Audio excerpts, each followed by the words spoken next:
Hi friend, my new blog. ये शाम का दिलकश ये शाम का दिलकश मंजर সো বাড়ি থেকে বেরিয়ে পড়েছে, ফাইনালি দেখো রাস্তায় যাচ্ছে। এরপর যাবো আমরা নৌকার ঘাট। তো নৌকার ঘাটে বেরোবো, দেখো দুটো নৌকা মাঝামাঝি নদীর একবারে মাঝখানে বেরোচ্ছে। এখানে মেশিনে চলে দুটো নৌকা। তো लेकिन ये साला कर क्या रहे हैं বিমানটা আসছে, তো এরপর আমরা বেরিয়ে যাবো আবার খেলার উদ্দেশ্যে। তো অনেক দূরে খেলা আমাদের, বাঁকুড়া পুরন্দরপুর।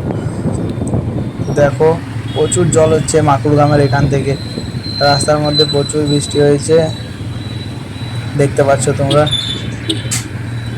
এরপর আমরা বেঁকে যাব মেন রোড থেকে। দেখো এখানে ঢালাই রাস্তা, তো এত জল, এত মানে বলার কিছু নেই। তার মধ্যেও যেতে হবে আমাদের।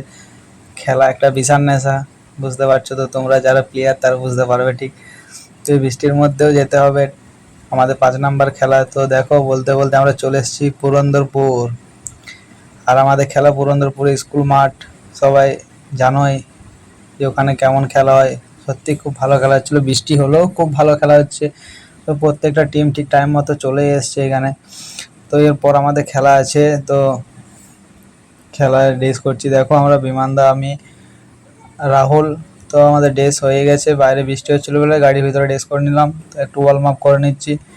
তো আর ভিডিও করতে পারিনি ফার্স্ট ম্যাচ, তো আমরা টাই ব্রেকার উইন হয়েছি। দেখো তারপর একটু টিফিন হচ্ছে, তো টিফিন করে নিচ্ছি আমরা, মুড়ি বেগনি দিয়ে। আর কি থাকে বলো, খেলতে গেলে যা পাওয়া যায়। বিমানদা এখনও কিছু পায়নি, হয়তো দাঁড়িয়ে আছে ওখানেতে।